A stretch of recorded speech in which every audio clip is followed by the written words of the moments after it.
Não foram os pobres que mobilizaram os mais brilhantes e caros advogados criminais do país.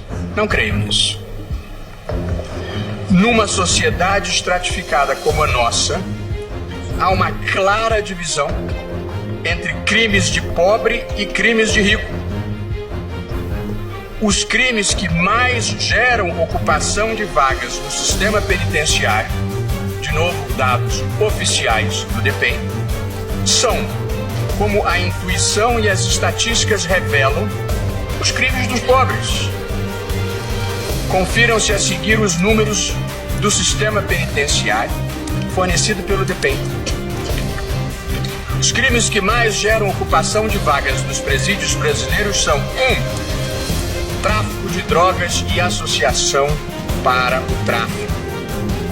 220.284 presos. Qual é a regra geral que o sistema aplica em relação aos réus acusados de tráfico? Prisão em flagrante, conversão da prisão em flagrante em prisão preventiva e permanecem presos desde antes da decisão de primeiro grau. Permitiria outra interpretação, senão aquela que a eles parece bem. Segundo fundamento das sustentações em geral foi o suposto impacto da nova jurisprudência do Supremo sobre os níveis de encarceramento. E o terceiro fundamento da sustentação foi o suposto impacto sobre os réus pobres.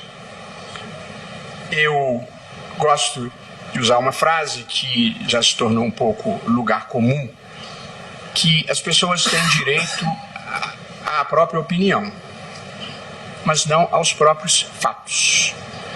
E eu, portanto, gostaria de problematizar e discutir essas premissas de fato que foram lançadas da tribuna. E gostaria de dizer que das minhas constatações, para bem e para mal, nenhum desses três fundamentos resiste ao teste da realidade. Nem o da textualidade, nem o do encarceramento, nem o do interesse dos pobres. São ideias que não correspondem aos fatos, diria Cazuza. Não é difícil demonstrar o ponto. Primeira linha de argumentação. Não se trata aqui de interpretação gramatical ou literal de texto, como já pontuou o eminente ministro Luiz Edson Fachin. Penso que é uma ilusão, quando não um equívoco puro, achar que nós estamos aqui discutindo a atribuição de sentido a textos normativos ou a signos linguísticos. Já vai tempo que se superou a ideia de que a interpretação é a mera exegese de textos, uma atribuição abstrata de sentidos, uma mecânica subjunção de fatos às normas, sem que a realidade da vida e o intérprete façam alguma diferença. Portanto, a primeira premissa da nossa discussão é que não se trata aqui de uma discussão sobre interpretação gramatical ou literal. A realidade é parte da normatividade do direito. Os textos normativos, eles oferecem um ponto de partida para a interpretação e oferecem os limites possíveis da interpretação. Mas, na terminologia que se tornou clássica, existe uma moldura dentro da qual o intérprete pode e deve fazer escolhas legítimas. Detalhe, não é discricionariedade porque o juiz tem o dever de fazer a melhor interpretação possível. E, evidentemente, dentre as possibilidades, as suas escolhas não devem ser a projeção das suas próprias preferências, mas sim aquelas escolhas que melhor realizem a vontade constitucional e o interesse da sociedade. E gostaria de dizer que respeitar direitos fundamentais faz parte da realização dos interesses da sociedade. Não há antagonismo entre interesses da sociedade e respeito aos direitos fundamentais. Mas a Lei de Introdução às Normas do Direito Brasileiro, no seu artigo 5º, oferece uma diretriz clara para o modo como o juiz deve interpretar os textos normativos. Diz o dispositivo: na aplicação da lei, o juiz atenderá aos fins sociais a que ela se dirige e às exigências do bem comum. Nada de textualidade. Fins sociais e bem comum são os parâmetros que devem reger a atividade interpretativa. Portanto, e a meu ver, nós estamos aqui discutindo visões diferentes do que seja fins sociais, do que seja o bem comum, e na minha visão, que evidentemente tem posições contrárias, consiste basicamente em decidir se o indivíduo condenado em segundo grau tem o direito de procrastinar indefinidamente o processo, sabendo-se que o percentual de mudança lá no final é mínimo, como vamos ver em seguida, ou se o interesse social na prevenção geral do direito penal e que o crime não compense deve prevalecer nesses casos. Não é difícil demonstrar esse ponto que eu estou afirmando, de que não se trata de atribuir sentidos a textos normativos de significado único e unívoco. Tanto não é assim, lembrou o ministro Fachin, que este tribunal, de pessoas esclarecidas e bem-intencionadas, já decidiu até 2009 de uma forma, de 2009 a 2016 de outra forma, e agora, em 2019, estamos rediscutindo essa matéria. Portanto, se houvesse uma única inteligência possível para estes signos normativos, nada justificaria. Portanto, não se trata de um tribunal ciclotímico. Trata-se de uma situação que é afetada pela realidade e pelas diferentes percepções que as pessoas têm de quais sejam os fins sociais do direito e o interesse do bem comum. E a definitivamente confirmar o argumento, há pessoas de louvável formação e conhecimento jurídico que já defenderam que podia, que não podia, que podia, que não pode. Portanto, evidentemente, há mais de um sentido possível. De modo que essa é a primeira premissa que eu acho que é preciso estabelecer. Nós não estamos aqui conversando sobre textos de significado inequívoco e que quem pense de um modo ou quem pense de outro esteja contrariando o sentido normativo. Há sentidos possíveis dessa norma. E, portanto, as pessoas fazem escolhas de acordo com a maneira como interpretam os valores constitucionais a serem realizados. O segundo ponto que eu gostaria de enfrentar respeitosamente e com o apreço que tenho pela advocacia, onde militei por mais de 30 anos, é que, ao contrário do sugerido, a possibilidade de execução da pena após a condenação em segundo grau diminuiu o índice de encarceramento no Brasil. Se as pessoas estiverem surpresas, eu também fiquei surpreso quando estudei esses dados. Mas em uma das belíssimas sustentações, um dos ilustres advogados enfatizou que o senso comum muitas vezes está errado, pois este era um desses casos. A mudança da jurisprudência com a consequente possibilidade de encarceramento depois do segundo grau diminuiu o índice de encarceramento.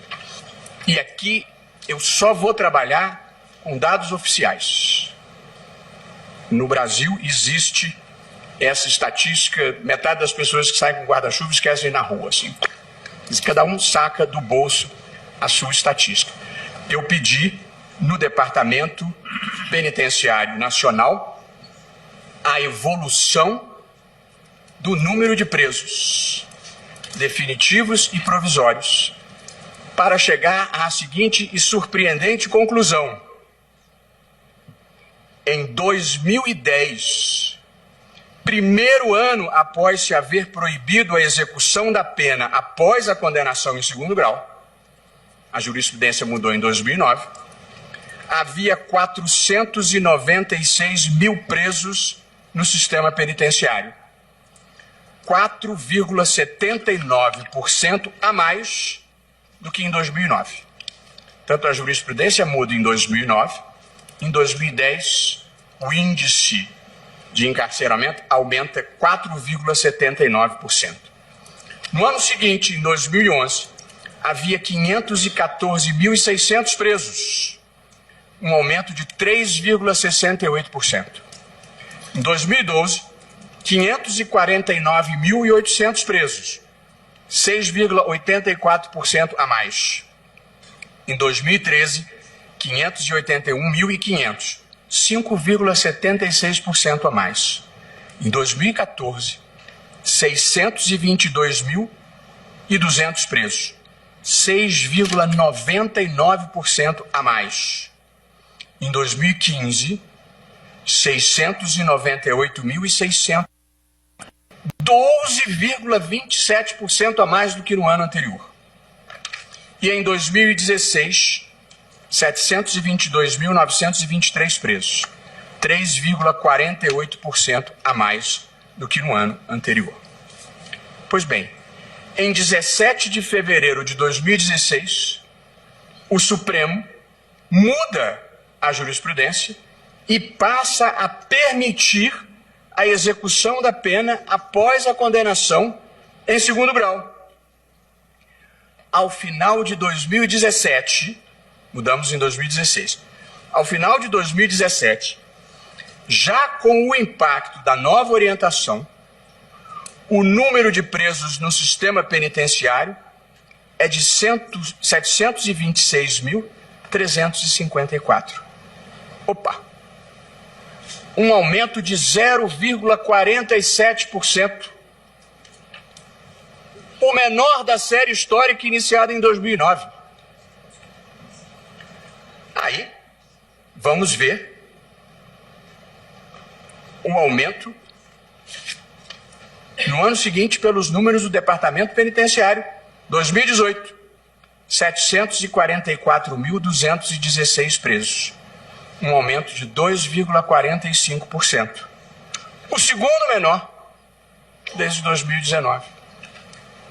Portanto, nos 2 anos que se seguiram à mudança de jurisprudência do Supremo, o índice de encarceramento, o índice de crescimento do encarceramento, diminuiu aos menores percentuais da série histórica de 10 anos.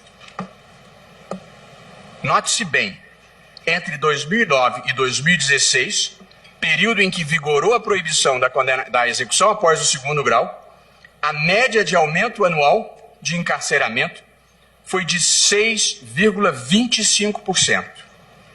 E após 2016, quando volta a possibilidade de execução após o segundo grau, a média foi de 1,46%, menos de 1/3. Esses são dados objetivos, oficiais, fornecidos pelo Departamento Penitenciário. Vale dizer, a mudança da jurisprudência diminuiu o índice de encarceramento de maneira expressiva. Eu não gostaria de tirar conclusões apressadas desse fato, até porque é uma série histórica ainda reduzida. Mas é preciso considerar algumas possibilidades para esta redução. Uma delas, os tribunais, diante da inexorabilidade do cumprimento imediato da pena, passaram a ser mais parcimoniosos na decretação de prisão. Acho que esse é um argumento ou um fator que deve ser considerado. E, portanto, a mudança da jurisprudência não prejudicou os réus, favoreceu os réus. Uma segunda possibilidade, diante da inevitabilidade do cumprimento da pena, o efeito dissuasório do direito penal funcionou de maneira mais eficiente. Sejam estas causas ou não, porque, como disse, não se devem extrair conclusões apressadas, a verdade é que os índices de encarceramento diminuíram após a mudança de entendimento do Supremo Tribunal Federal, que permitiu a execução após o esgotamento das instâncias ordinárias. Fatos, números, estatísticas oficiais. Outro dado valioso que, com todas as vênias, também infirma parte das premissas da pretensão dos autores. O percentual médio das prisões provisórias entre 2010 e 2016 foi de 35,6%. Eu tenho os dados e vou liberar o quadro do DEPEN logo em seguida ao meu voto, e eu reproduzo o quadro do meu voto. Então, digo eu, entre 2010 e 2016, o percentual médio de prisões provisórias era 35,6%. Em 2017 e 2018, o percentual médio caiu para 32,45%. Vale dizer, o percentual de prisões provisórias, depois da mudança de jurisprudência do Supremo, caiu 10%. Uma especulação possível é que o juiz, quando não pode dar execução da decisão após o segundo grau, ele antecipa a prisão provisória. É quase que um instinto natural para coibir a impunidade. Presidente, e em resumo desse tópico do meu voto, que se surpreendeu aos colegas, surpreendeu a mim também, a população carcerária aumentou em sua menor proporção histórica depois que o Supremo Tribunal Federal retomou a sua jurisprudência tradicional. Além disso, o percentual de presos provisórios diminuiu. Isso demonstra que a nova orientação não agravou o problema do hiperencarceramento. E pode indicar ainda que, os tribunais de apelação, cientes da maior gravidade de sua decisão, que levará o acusado imediatamente à cadeia, passou a ser mais cauteloso. E os juízes de primeira instância, cientes da maior efetividade da justiça criminal, passaram a decretar menos prisões provisórias. E possivelmente houve um efeito de prevenção geral diante da probabilidade do cumprimento da pena. E por fim, presidente, pedindo todas as vênias igualmente a quem pense de forma diferente. Não foram os pobres que sofreram o impacto da possibilidade de execução da pena após a condenação em segundo grau. Não foram os pobres que mobilizaram os mais brilhantes e caros advogados criminais do país. Não creiam nisso. Numa sociedade estratificada como a nossa, há uma clara divisão entre crimes de pobre e crimes de rico. Os crimes que mais geram ocupação de vagas no sistema penitenciário, de novo dados oficiais do DEPEN, são, como a intuição e as estatísticas revelam, os crimes dos pobres. Confiram-se a seguir os números do sistema penitenciário fornecido pelo DEPEN. Os crimes que mais geram ocupação de vagas nos presídios brasileiros são: tráfico de drogas e associação para o tráfico. 220.284 presos. Qual é a regra geral que o sistema aplica em relação aos réus acusados de tráfico?